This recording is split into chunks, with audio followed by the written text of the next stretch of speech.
បាទសួស្តីបងប្អូនខ្ញុំបង្ហាញពីវិធីដំឡើង EA របស់យើងនៅលើ computer Optify នៅក្នុង computer អញ្ចឹងបងប្អូនប្រកាសជាបានអានពីជំហានក្នុងការដើម្បីទទួលបាន EA របស់យើងហើយអញ្ចឹងបន្ទាប់ពីបានបំពេញ form និងទទួល file EA ហើយបងប្អូន save file EA ហ្នឹងទុកឲ្យកន្លែងទៅបាទ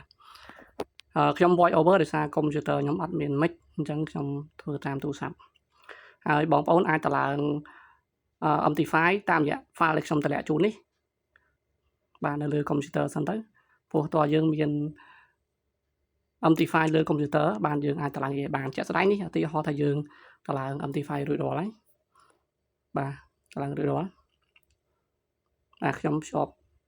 account ជាប់អីនៅក្នុងនឹងហើយទៅអញ្ចឹងក្រោយពីបងប្អូនទទួលបាន file EA ដែលខ្ញុំបានផ្ដល់ជូនហើយនេះក្រោយពីធ្វើតាមជំហាន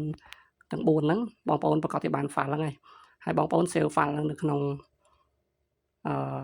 desktop ទៅដូចខ្ញុំឧទាហរណ៍អញ្ចឹង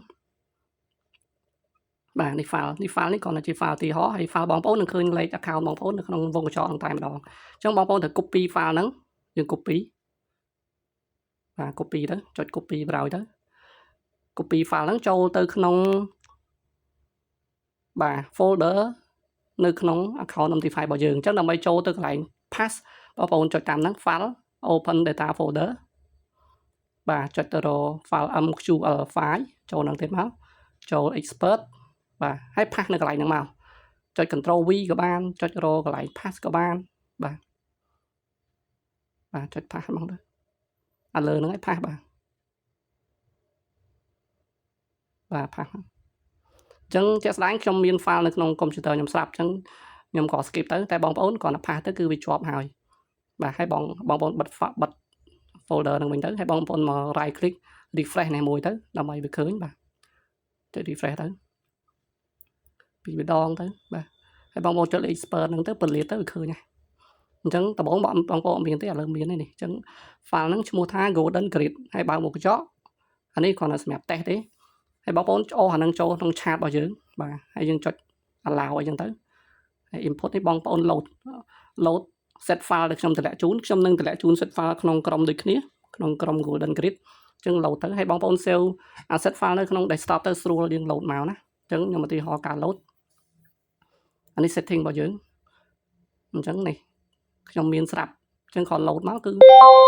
ទៅតាម setting ដែលយើងកំណត់ឲ្យអូខេមកបាទជាក់ស្ដែងឃើញថាវាអត់ទទួលទេដោយសារតែអីដោយសារតែបងប្អូន log in នៅក្នុង account ដែលយើងអត់អនុញ្ញាតណា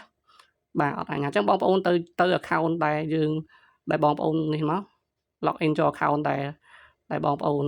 ផ្ញើមកក្នុង Google Form ណាបាទឥឡូវយើង log in ព្រោះមិញខុស account EA ហ្នឹងវាអត់ទទួលដំណើរការទេអញ្ចឹងខ្ញុំរៀបចំ account ហ្នឹងតិចដាក់ឆាតអីចឹងមកដាក់ឆាតសិនបាទឥឡូវយើងចាប់ទុកថាយើងមាន file copy file ហ្នឹងរួចហើយបាទឥឡូវយើងដាក់ឆាតតិចសិនបាទ account real បងប្អូន account send បាទយើងមានឆាតហើយយើងគ្រាន់តែអូស file ដូចរបៀបអំបញ្ញមិញអញ្ចឹងអូសចូលមក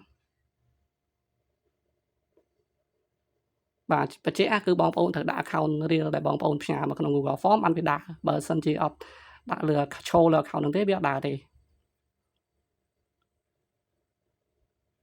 បាទហើយយើង tick អស់ទៅ